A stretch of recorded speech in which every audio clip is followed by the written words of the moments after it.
Student, स्वागत है आपका फिर से सील डिफेंस एकेडमी के ऑफिशियल यूट्यूब चैनल पे। जैसा कि मैंने आपको बताया कि हम रोज आपसे मिलते हैं आपके लिए नए क्वेश्चंस को लेके करंट अफेयर्स के। तो डेली बेसिस पे मैं पेपर को, मैगजीन्स को, उसको पूरा एनालिसिस करके आपके लिए रिसर्च करके क्वेश्चन मैं जो बना रहा हूँ आपके लिए जीके जीएस और करंट अफेयर्स के लिए। तो आप डेली के डेली 5 क्वेश्चन आप करते रहिए, जिससे कि आपके ऊपर प्रेशर ना हो लास्ट में एग्जाम के समय में कि हमारा करंट अफेयर्स भी बाकी है, हमारा जीएस अभी बाकी है। तो इसको फॉलो करते और जितने मैं क्वेश्चन करा रहा हूं सब मोस्ट इंपॉर्टेंट, जैसा कि यहाँ पे लिखा भी हुआ है कि मोस्ट इंपॉर्टेंट करंट अफेयर्स 2023। ठीक है, तो इस तरीके से उसमें जीएस और जीके के भी क्वेश्चन मैं साथ में शामिल कर रहा हूं, जिससे आपके एग्जामिनेशन की प्रिपरेशन अभी से फुल प्रूफ आपकी मूव होते हुए आगे बढ़ने लगे। तो देखते हैं कि जैसा आपको पता है कि मैं 5 क्वेश्चन डेली आपके लिए मैं लेके आता हूं। तो 5 क्वेश्चन में आज कौन से इंपॉर्टेंट 5 क्वेश्चन है जो करंट अफेयर्स और जीके जीएस को कवर करेंगे। चलिए स्टार्ट करते हैं। तो पहला जो क्वेश्चन है वो देखिए कितना मोस्ट इंपॉर्टेंट, कितना इंपॉर्टेंट है।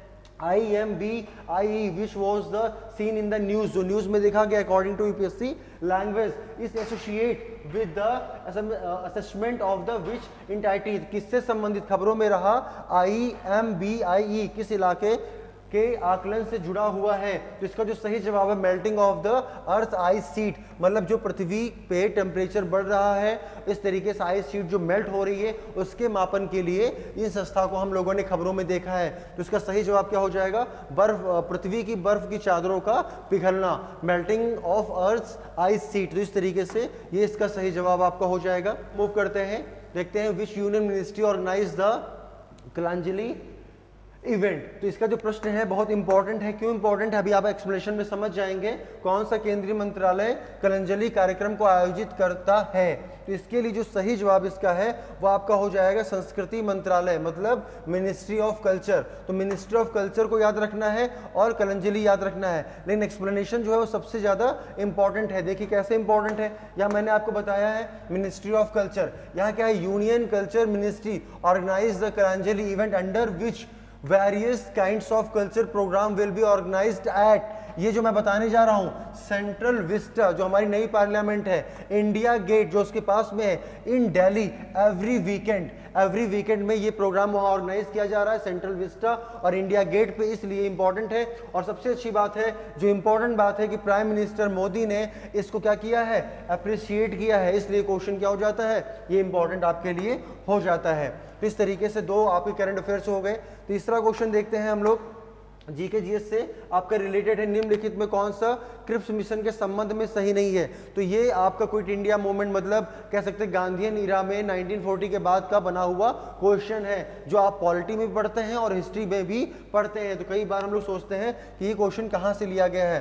तो देखते हैं इसमें क्वेश्चन क्या है, कौन से सही संबंध नहीं है। तो युद्ध समाप्त होने के बाद डोमिनियन दर्जा बिल्कुल सही है, संविधान सदन द्वारा निर्मित संविधान मान्य बिल्कुल सही है, नई कार्य परिषद की नियुक्ति जिसमें हिंदुओं और मुस्लिमों का समान प्रतिनिधित्व हो, तो ये स्टेटमेंट जो है वो आपका गलत है। कोई भी सुबह भारतीय संघ से बाहर रह सकता है, ये बात उसमें नहीं कही गई थी, ये बात बाद में कही गई है। तो ये जो क्वेश्चन आपका दिया गया है क्रिप्स मिशन से रिलेटेड, इसका जो इससे रिलेटेड नहीं है, तो सी वाला इससे रिलेटेड नहीं है। तो इस तरीके से क्वेश्चन आपका हो गया। जो नेक्स्ट क्वेश्चन है, 4th क्वेश्चन, उसको अगर हम देखते हैं, who among the following the preside over the Karachi session of the national Indian national Congress, क्या लिखा होगा कि निम्नलिखित में किसने भारतीय राष्ट्रीय कांग्रेस कराची अधिवेशन को सभापतित्व नहीं किया है, किया था। तो इसका जो सही जवाब हो जाएगा वल्लभ भाई पटेल, इसका सही जवाब हो जाएगा। और अगला जो क्वेश्चन है 5th नंबर और आज की सीरीज का जो लास्ट क्वेश्चन है उसको हम देख लेते हैं क्या इसका सही जवाब होगा।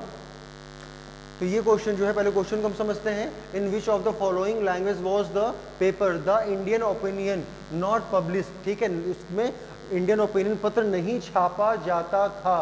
तो ये सबसे तो इंपॉर्टेंट ये है कि the Indian opinion paper important है, ठीक है। इसमें क्या पूछा गया है कि नहीं छापा जाता था, तो ये प्रिंट जो नहीं होता था वो उर्दू में प्रिंट नहीं होता था, मतलब अंग्रेजी, गुजराती और तमिल में प्रिंट होता था। तो सोचिए यूपीएससी के लैंग्वेज कैसे होते हैं कि नॉट वाला हमेशा लैंग्वेज को फॉलो करता है। तो आपको देखना है कि कौन कौन से लैंग्वेज में, तो जब ये पढ़ाया जाता है यहाँ पे, तो वहाँ पे आपको डिटेल किया जाता है कि पहला अंक किस लैंग्वेज में था और बाद में किन किन अंकों में प्रकाशित होने लगा, किन लैंग्वेज को फॉलो नहीं किया गया। तो इस तरीके से आज का ये लास्ट क्वेश्चन था। और जैसा कि मैंने बोला कि आपको डेली करंट अफेयर्स पे वीडियोस इस ऑफिशियल यूट्यूब चैनल पे आपको मिलती रहेंगी। तो आज के लिए इतना ही, जय हिंद।